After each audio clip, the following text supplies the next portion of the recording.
지난 시간에 이어 딕셔너리를 계속해서 배워보도록 하겠습니다. 딕셔너리는 여러 개의 데이터가 묶여져서 한 번에 표현되는 데이터 타입이라고 말씀을 드렸어요. 그래서 그 안에 있는 원소를 정렬해야 하는 경우가 많이 발생합니다. 그때 우리가 사용할 수 있는 명령어가 이 sorted입니다. 요 안에다가 정렬하고 싶은 것을 넣어주면 돼요.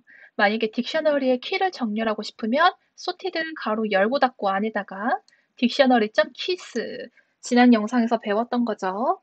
만약에 값을 정렬하고 싶으면 sorted 안에다가 dictionary.values 만약에 키랑 값을 쌍으로 정렬을 하고 싶을 때에는 sorted 안에 dictionary.items 넣으면 됩니다. 그러면 실습 같이 한번 해보도록 하겠습니다. 제가 미리 딕셔너리 하나를 만들어 두었죠. 마트에 있는 물건과 그 가격을 대응시켜 놓은 딕셔너리예요. 그래서 요거를 컨트롤 C 밑에다 컨트롤 V를 하시고 실행을 하면은 마트라는 딕셔너리가 생기게 될 겁니다. 자, 가장 먼저 마트 딕셔너리의 키를 정렬해 보겠습니다. 자, sorted 가로 열고 닫고 이 안에다가 딕셔너리 이름 마트 점 그다음에 키만 정렬을 하는 거니까 keys 이렇게 하면 되겠죠. 자, keys 옆에 가로 열고 닫고 요거 잊지 마시고요. 실행을 해보시면 네, 고기, 과자, 아이스크림, 우유, 휴지가 잘 출력이 됩니다. 자, 그러면 우리가 만든 마트가 어떻게 정렬이 되었나 한번 보면요. 마트는 가장 처음에는 과자라는 키를 가지고 있고, 그 다음에는 아이스크림이라는 키를 갖고 있었어요. 세 번째로는 휴지라는 키를 가지고 있었죠. 그리고 고기와 우유라는 키를 이렇게 연달아서 갖고 있었는데, 지금 이 키가 다르게 나타난 게 보이시죠? 딱 봐도. 고기가 가장 먼저 등장을 했고, 그러니까 네 번째에 있는 고기가 이렇게 등장을 했고요. 과자가 두 번째에 등장을 했네요. 그 다음에 아이스크림이 세 번째, 우유가 네 번째, 휴지가 가장 마지막에 등장을 했습니다. 여러분, 이게 지금 어떤 순서로 정렬된 것 같으세요? 짐작하셨다시피 가나다 순으로 정렬이 됐죠. 이렇게 가나다 순으로 정렬이 된 것을 뭐라고 하냐면 오름차순과 내림차순 둘 중에 오름차순이라고 합니다. 이 오름차순은 이제 숫자로 설명을 하자면 가장 작은 숫자부터 그 다음에 큰 숫자 순서대로 정렬하는 게 바로 오름차순이죠. 근데 오름차순이 아니라 내림차순으로 정렬하고 싶은 경우도 생기겠죠? 그럴 때에는 한 가지 옵션만 추가해주면 됩니다. 이 sorted 안에 컴마하고 reverse는 true 해주면 됩니다. 이 reverse는 우리나라로 역으로 뭐 혹은 반대로 이런 의미죠. 그래서 반대가 true가 되어야 이제 역순으로 정렬되는 게 됩니다. 자, false는요, 당연히 오름차순이 되겠죠. 한번 해봅시다. sorted 한 다음에 마트점 keys. 자, 요거를 정렬을 할 거다. 근데 어떻게 정렬할 거다? 역순으로 정렬하는 거예요. 컴마 한 다음에 reverse 하고 true. 자, 역으로 정렬하는 거 true. 이렇게 해주면 되는 거죠? 자, 실행해 볼게요. 실행. 그러니까 히읗부터 출력이 됐네요. 히읗부터 그 다음에 기역 순서로 출력이 된 거 보니까 내림차순으로 출력이 잘 된 게 보입니다. 그래서 reverse to로 적어주면 내림차순으로 되는구나 이해하시면 되고요. reverse를 false로 입력을 해주면 자, 실행 한번 해볼게요. 고기부터 이제 휴지 순서대로 출력이 되어서 오름차순으로 출력이 됩니다. 그런데 오름차순은 요거를 굳이 써주지 않아도 요거를 삭제한 게 바로 우리가 처음 실행한 코드잖아요. 이렇게 아무 설정을 하지 않으면 기본적으로 오름차순으로 정렬을 합니다. 그래서 요거는 true로 바꿔서 다시 한번 실행을 해볼게요. 자, 이번에는요, 딕셔너리의 값을 정렬해 볼게요. 원리는 똑같습니다. sorted 한 다음에 마트 딕셔너리의 values를 정렬해라. 자, 이 상태로 되면 당연히 자동으로 오름차순 정렬하겠죠. 실행. 자, 실행을 해보니까 오름차순으로 잘 정렬이 됐습니다. 가장 싼 물건이 1,500원이고 가장 비싼 물건이 1,500원인가 봐요. 자, 요것도 역시 역순으로 할 수 있겠죠. sorted mart.values에다가요. 컴마 reverse를 뭘로? true로 설정해주면 됩니다. 자, 실행. 그러니까 1,500부터 4,800 하면서 점점 작은 순서대로 나열이 되죠? 이게 바로 내림차순이죠. 자, 근데 여러분들 여기에서 하나 중요한 걸 짚고 넘어가야 돼요. 지금 잘 보시면 우리 sorted의 결과가 이렇게 쭉 출력이 되어 있는데요. sorted의 결과가 다 공통점이 있습니다. 양옆이 대괄호로 감싸진 무슨 형태인가요? 리스트 형태예요. 그래서 sorted로 정렬한 결과는 리스트로 나옵니다. 요 자체가 리스트라는 거죠. 그러면 이 리스트 각각의 원소에 인덱스를 활용하여 접근할 수 있었죠. 이 자체가 리스트니까 이 뒤에다가 인덱스만 붙이면 여기 개별적인 원소에 접근할 수 있겠네요. 그쵸? 그러면 여기에 0을 하면요. 1,500이 출력이 될 것 같아요. 그리고 여기에 1을 하면 1,700이 출력되겠죠. 네, 그래서 정렬의 결과가 리스트이기 때문에 정렬한 결과 옆에 인덱스를 적용할 수가 있습니다. 자, 내려가서 한번 봅시다. 여기 보시면 가장 싼 상품의 가격을 물어보고 있네요. 자, 가장 싼 상품은요, 아마 1,500일 겁니다. 그러면 1,500만 딱 골라내면 되겠죠. 그러니까 마트 딕셔너리의 값을 오름차순 정렬한 다음에 가장 앞에 있는 원소를 출력하면 되겠죠. 이 자체가 리스트인 거잖아요. 그럼 이 뒤에다가 뭐를 붙이면 된다? 인덱스 0을 붙이면 되겠죠. 자, 되는지 한번 봅시다. 똑같이 sorted mart.values 한 다음에요. 여기에다가 무엇을? 인덱스 0을 적어줍니다. 자, 실행. 그러니까 1,500. 가장 앞에 있는 원소가 잘 출력됐죠. sorted의 결과가 리스트라서 그렇습니다. 자, 밑에 문제도 한번 볼게요. 가장 싼 상품 2개의 가격을 물어봤어요. 자, 가장 싼 상품 역시 1,500부터 1,700까지 앞에서 2개 자르면 되겠죠. 이때 우리가 사용할 수 있는 거는 이미 배웠는데 리스트 슬라이싱을 하면 됩니다. 자, 그래서 요거 그대로 복사 컨트롤 V 붙여 넣은 다음에 자, 이 결과에서 앞에서부터 인덱스 1까지 잘라내. 그러면은 여기 종료는 2까지 돼야 되겠죠. 자, 실행해 보니까 1,500부터 1,700 딱 2개만 잘 슬라이싱 됐습니다. 그러면 요건 어떻게 하면 될까요? 한번 영상을 멈추고 직접 해보세요. 여러분들 다 하셨다고 가정을 하고 한번 볼게요. 가장 비싼 상품 2개의 가격이죠. 그래서 2가지 방법이 있습니다. 첫 번째는요. 가격을 오름차순 정렬한 다음에 뒤에서 2개를 뽑으면 돼요. 그러면 가장 비싼 상품 2개의 가격이 나오겠죠. 반대로 이렇게 생각할 수도 있어요.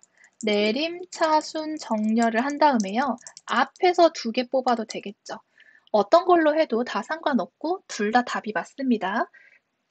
저는 이 오름차순 정렬하는 거는 앞에서 많이 했으니까 내림차순하는 걸로 한번 보여드릴게요. 자, sorted 한 다음에 mart.values 하고 reverse 한 다음에 true 하면 내림차순 정렬이 되겠죠. 앞에서부터 2개 뽑아봐 하니까요. 요렇게 하면 됩니다. 자, 실행해보면 역시 가장 비싼 상품 2개인 1,500원과 4,800원 이렇게 출력이 잘 됐습니다. 이번에는 딕셔너리의 키 값상을 기준으로 한번 정렬을 해볼게요. 자, 키랑 값을 동시에 표현하는 거는 딕셔너리.items 사용하면 됐었습니다. sorted 안에다가 딕셔너리 이름인 마트, 그 다음에 점, items 적어주면 되겠죠. 어떻게 출력되나 한번 봅시다. 실행. 실행 결과가 재밌게 나왔어요. 자, 처음에 고기 나왔고요. 그 다음에 과자 나왔고 아이스크림 나왔어요. 자, 지금 이게 키와 값 중에 무엇을 기준으로 정렬된 것 같으세요? 지금 가격을 의미하는 값을 보면요. 되게 뒤죽박죽이에요. 1,500원 다음에 1,500원 나오고 그 다음에 1,700원 나오고 그래서 값을 기준으로 정렬되지 않았습니다. 무엇을 기준으로 정렬되었다? 키를 기준으로 정렬이 됐어요. 그러면 키를 기준으로 내림차순으로 한번 정렬을 해봅시다. sorted 한 다음에 math.items 하고요. reverse true. 자, 실행을 해보니 네, 휴지가 가장 앞에 나오는 게 보이시죠? 고기는 맨 뒤로 갔네요. 네, 여기서도 알 수 있어요. 키를 기준으로 정렬됐구나. 맞습니다. 이 딕셔너리의 아이템스는요, 자동으로 키를 기준으로 정렬돼요. 근데 우리는 값을 기준으로 정렬하고 싶을 때도 있잖아요. 그럴 때 조금 복잡하지만 라이브러리를 사용하면 가능합니다. 사실 람다 함수를 사용해서도 가능한데 그거는 조금 초심자에게 어려운 면이 있는 것 같아서 저는 이렇게 알려드리고 있어요. 임포트 오퍼레이터라고 해서 오퍼레이터라는 라이브러리를 포함하게 되는 거죠. 그래서 오퍼레이터는 뭐냐면 다양한 연산자들을 모아놓은 라이브러리입니다. 그래서 이 라이브러리를 최초 한 번만 포함을 시키고요. 자, sorted dictionary.items 여기까지는 똑같죠? 근데 하나 더 중요한 게 키를 지정을 해줍니다. 이 키를 어떻게 지정을 해주냐면 오퍼레이터 라이브러리 안에 있는 요거 점 보이시죠? 오퍼레이터 라이브러리 안에 있는 아이템 겟더를 활용한다. 자, 이게 어떻게 되는지 일단 실습을 통해서 한번 확인을 하는 게 좋을 것 같아요. 자, 실습 한번 해볼게요. 라이브러리를 포함시켜 줘야 되니까 임포트 오퍼레이터 해주시고요. sorted 딕셔너리 이름은 math.items. 자, 키라는 옵션 추가를 해줍니다. 키는 오퍼레이터에 아이템 겟더 한 다음에 가로 열고 닫고 안에 1을 해줍니다. 자, 이 1의 의미 한번 볼게요. 실행. 여러분 잘 보세요. 지금 과자 다음에 아이스크림이 나오고 우유, 휴지, 고기가 나옵니다. 이게 가나다 순으로 정렬된 게 아니죠. 그러니까 키를 기준으로 정렬된 건 아닌 것 같아요. 값을 한번 볼까요? 값이 1,500, 1,700, 2,600, 4,800, 1,500 이렇게 되어 있습니다. 그래서 오름차순으로 값이 정렬된 게 잘 보여요. 아, 이게 값을 기준으로 정렬이 된 게 맞구나.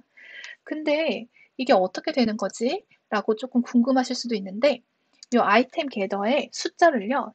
1 말고 0으로 한번 변경해서 실행을 해봅시다. 실행.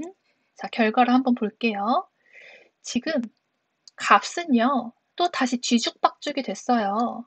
네, 뒤죽박죽이 됐죠? 반면에 키가 고기부터 과자, 아이스크림, 우유, 휴지 이렇게 정렬됐죠? 그러니까 아이템 겟더에 0을 쓰면요. 키를 기준으로 정렬을 하는 거예요. 근데 키를 기준으로 정렬하는 거는 굳이 이거를 써주지 않아도 항상 기본적으로 키를 기준으로 정렬되기 때문에 이렇게 굳이 작성하진 않는 거죠. 대신에 값을 기준으로 정렬하고 싶을 때 이 오퍼레이터라는 특별한 라이브러리를 써서 여기다가 1을 적어주면 이 값을 기준으로 정렬이 되게 되는 겁니다. 1 하고 다시 한번 볼게요. 그러니까 1,500부터 1,700 이런 식으로 점점 커지는 게 보이죠. 하나 더 해볼게요. 하나 더. 자, 이번에는 값을 기준으로 정렬을 하는데 역순으로 정렬을 해봅시다. 그러니까 고기에 1,500원부터 나오고 휴지에 4,700, 그 다음에 2,600, 1,700, 1,500 역순으로 출력되게끔 해봅시다. 컨트롤 C, 컨트롤 V를 한 다음에요. 뭐만 하나 추가해주면 되죠? 리버스 추가해주면 됩니다. 컴마에 리버스 true. 자, 실행. 그러니까 가장 비싼 고기부터 그 다음 비싼 휴지, 세 번째로 비싼 우유, 그 다음에 아이스크림, 마지막으로 가장 싼 과자 순서대로 출력이 됐죠. 이것도 그러면 역시 결과가 이렇게 리스트로 나오잖아요. 여기에다가도 인덱스를 적용할 수 있겠죠. 자, 그래서 가장 비싼 상품과 가격을 출력하시오라고 되어 있는데요. 요 위에 있는 내림차수 활용해서 한번 해봅시다. Ctrl C, Ctrl V. 자, 내림차순을 하면 가장 비싼 상품은 앞에 있어요? 아니면 뒤에 있어요? 앞에 있죠. 그래서 가장 앞에 있는 원소만 출력해줘 라는 의미로 인덱스 0 하면 됩니다. 실행. 그러니까 가장 앞에 있는 고기랑 1500만 출력이 됐네요. 네, 밑으로 내려가면 이번에는 비싼 상품 2개의 이름과 가격을 출력하래요. 여러분들 이제 이건 너무 쉬우시죠? 어떻게 하면 될까요? 내림차순 했던 거에서 앞에서 2개라는 의미로 슬라이싱 해주면 되겠죠. 자, 실행. 네, 그러니까 가장 비싼 상품 2개가 잘 출력이 됩니다. 자, 이번에는 딕셔너리와 제어 구조 한번 배워보도록 할게요. 딕셔너리도 조건문이나 반복문에 적용되어서 쓸 수 있겠죠? 쉬운 것부터 한번 해봅시다. 5명의 중간고사 점수를 저장한 딕셔너리 미드텀이 있습니다. 제가 이미 만들어 놨어요. 여기 보시면 학생 이름이 키이고요. 중간고사 점수가 값이 됩니다. 그래서 도윤이라는 학생은 43점, 하윤이라는 학생은 82점, 이런 식으로 키와 값이 잘 저장이 되어 있는데요. 요거 컨트롤 C 하시고 밑에 컨트롤 V 한번 해봅시다. 자, 이거 실행하면 미드텀이라는 딕셔너리가 만들어질 거예요. 근데 여기서 주어진 문제는 학생 이름을 입력받아서, 아이고 오타가 있네요. 네, 학생 이름을 입력받아 딕셔너리에 학생 이름이 있으면 점수를 출력하래요. 그러니까 예를 들어서 도윤이라는 이름을 입력받았으면 43이 출력돼야 되고 지유라는 이름을 입력받으면 61을 출력해야 되는 거예요. 근데 이름이 없을 수도 있겠죠. 이름이 없다면 해당 학생이 없습니다를 출력하게 되는 겁니다. 자, 어떻게 하면 될까요? 첫 번째로 먼저 학생 이름을 입력받아야 되겠죠. 그래서 입력을 받아서 학생 이름을 저장하는 변수가 있어야 될 거예요. 학생 이름을 저장하는 변수는 student라고 해보겠습니다. 그래서 student에 저장해라. 뭐를? 입력받은 것을. 자, 입력 안내문 적어줍시다. 어떤 학생의 점수가 궁금한가요? 자, 그러면 학생 이름이 입력되는 순간 이 student라는 변수에 저장이 될 겁니다. 자, 이제 우리가 해야 될 부분은 이 부분입니다. 딕셔너리에 학생 이름이 있다면 이라는 부분이에요. 자, 요거 한번 표현을 해볼게요. 이거 다른 말로 어떻게 할 수 있냐면 만약 딕셔너리의 키에 키가 학생 이름이 있는 부분이죠. 딕셔너리의 키에 입력받은 학생 이름이 있다면 이렇게 할 수 있어요. 자, 요거 한번 볼게요. 만약 if 하면 될 겁니다. 자, 딕셔너리의 키에 학생 이름이 있다면 이라는 거를 표현해야 돼요. 그래서 학생 이름이 지금 스튜던트에 저장이 되어 있으니까 이 스튜던트가 어디에 있다면 딕셔너리의 키에 있다면 이라고 표현을 해야 되는데요. 있다라는 거를 제가 책에서는 6장에 자세히 실어놨는데 시간 관계상 6장 영상에서 설명을 못 드렸어요. 그래서 여기서 설명을 드리도록 하겠습니다. 있다라는 것을 표현하는 거는요. 아주 간단해요. in이라고 하면 됩니다. in은 우리에게 너무나 익숙한 단어죠. 그래서 어디 어디 안에 있다라는 의미인데요. 이 스튜던트라는 학생 이름이 딕셔너리 미드텀에 키에 있다면 이라고 이렇게 작성을 할 수가 있어요. 그래. 자, 다시 한번 보자면 만약 스튜던트 변수에 저장된 학생 이름이 있다면 딕셔너리의 키에 있다면 이렇게 되는 겁니다. 그래서 요거를 그대로 우리 코딩해주면 되겠죠? 해봅시다. 만약 스튜던트가 어디에 있다면 미드텀이라는 딕셔너리에 키에 있다면 이렇게 되겠죠. 땡땡. 자, 무엇을 출력하래요? 이 학생의 점수를 출력하래요. 이 학생의 점수는 미드텀이라는 딕셔너리에 스튜던트를 키로 하고 있습니다. 그래서 만약에 도윤이라는 이름이 여기에 입력을 받아서 스튜던트에 저장이 되면요. 미드텀 한 다음에 꺽쇠 스튜던트 안에 도윤이 들어갈 거예요. 그러면은 미드텀 도윤의 값은 43 이렇게 출력이 될 겁니다. 반면에 주원이라는 이름이 입력이 되면요. 스튜던트에 주원이 저장될 거죠. 그러면은 미드텀 주원은 94가 출력이 될 겁니다. 자, 그리고 없다면, 그렇지 않다면이라는 의미네요. 없다면은 else로 표현할 수 있겠죠? 해당 학생이 없습니다를 출력하래요. 해당 학생이 없습니다. 자, 한번 진행을 해봅시다. 어떤 학생의 점수가 궁금한가요? 도윤 입력해 볼게요. 엔터. 43이 잘 나옵니다. 한 번 더 실행을 해서 이번에는 CU 한번 입력을 해보겠습니다. CU. 엔터. 네, 76점이 잘 출력되네요. 여기에 없는 학생 이름도 한번 넣어볼까요? 상기. 네, 해당 학생이 없습니다. 잘 뜨고요. 여러 번 재실행해서 한번 출력해 보세요. 자, 이번에는요, 딕셔너리에 저장된 모든 학생의 이름을 출력하래요. 이거 반복문을 사용을 할 건데요. 학생의 이름은 지금 딕셔너리에서 키에 저장이 되어 있죠. 그래서 이렇게 할 수 있습니다. for i인 데이터 위치에요. 딕셔너리의 키스 이렇게 할 수 있어요. 딕셔너리의 키들만 뽑아라. midterm.keys 이렇게 할 수 있습니다. 자, 근데 이게 딕셔너리의 키만 뽑은 거기 때문에 이 변수를요, i가 아니라 k라고 한번 해볼게요. 그런 다음에 print k 이렇게 한번 해보겠습니다. 결과를 보니까 이름만 잘 출력이 됐어요. 이게 어떻게 된 거냐면요. 이 4k인 midterms.kids는요, 즉 요거를 의미하죠. dict 언더바 퀴즈라는 타입의 이 도윤, 하윤, 시유, 지유, 주어만 이렇게 딱 골라내질 겁니다. 그래서 역시 이것의 첫 원소부터 차례대로 K에 저장이 되는 거예요. 그 다음 반복 회차에서는 두 번째 원소가 저장돼서 출력, 그 다음 반복 회차에서는 세 번째 원소가 이렇게 쭉쭉쭉쭉 마지막까지 진행이 되는 겁니다. 딕셔너리에 저장된 모든 점수 출력하기 한번 해보겠습니다. 점수는 값에 저장이 되어 있죠?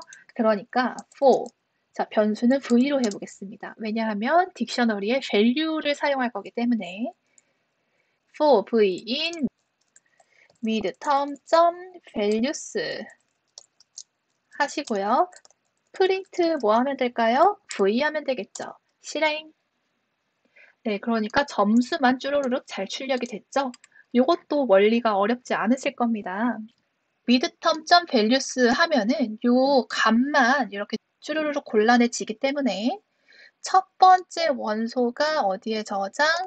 V에 저장. 두 번째 원소 어디에 저장? V에 저장. 이런 식으로 반복 회차별로 처음부터 마지막 원소가 차례대로 저장이 되는 겁니다. 자, 그러면 요거 한번 해보겠습니다. 딕셔너리에 저장된 모든 학생과 점수를 같이 출력하기. 딱 봐도 아시겠죠? 아, 키와 값을 같이 출력하라는 거구나. for I in midterm items 하면 될 거예요. 자, items의 약자인 i를 변수로 사용을 하고요. print i. 자, 실행을 해보니까요. 도윤, 43, 하윤, 82 이런 식으로 잘 출력이 됩니다. 자, 근데 잘 보세요. 지금 i의 값이 가로로 묶여진 두 개의 값이 동시에 저장이 되어 있는 거죠. 그래서 i에는 두 개의 값이 저장되어 있구나라고 우리가 추측을 할 수가 있는데 요거를요. 이 부분을 두 개의 변수로 변경을 해서 저장을 할 수도 있습니다. 그래서 어떻게 하는 거냐면 for 한 다음에요. 자, 첫 번째는 키가 나오죠. 그래서 키의 약자인 k. 두 번째는 value가 나오니까 value의 약자인 v 한 다음에 midterm 점 items 이렇게 할 수 있습니다. 그러면은요, 자동으로 K와 V에 이 원소가 분리가 되어서 저장이 돼요. 출력을 친절하게 해보기 위해서 이렇게 한번 해보겠습니다. K, 텍스트. 자, 뭐 도윤의 점수는 이런 식으로 출력 한번 해볼게요. 자, 점수는 값에 있으니까 V가 되겠죠. 자, 실행. 그러니까 K와 V에 키와 밸류가 각각 분리가 되어서 저장이 된 게 잘 보이시죠? 그래서 이 아이템스에 국한해서 이렇게 두 개의 변수를 사용할 수 있고요. 밑에도 역시 제가 잘 정리를 해놨습니다. 아이템스의 결과는 이렇게 가로로 키와 값을 각각 묶어서 하나의 쌍으로 표현을 하기 때문에 요렇게가 하나의 원소가 돼요. 그런데 이 원소 안에도 두 개의 값이 있으니까 이 두 개의 값을 차례대로 자, 첫 번째 값은 K에 저장, 두 번째 값은 어디에 저장? V에 저장 이런 식으로 되는 겁니다. 두 번째 반복 회차에서는 두 번째 원소의 첫 번째 값을 K에 저장, 두 번째 원소의 두 번째 값을 V에 저장 이런 식으로 되는 겁니다.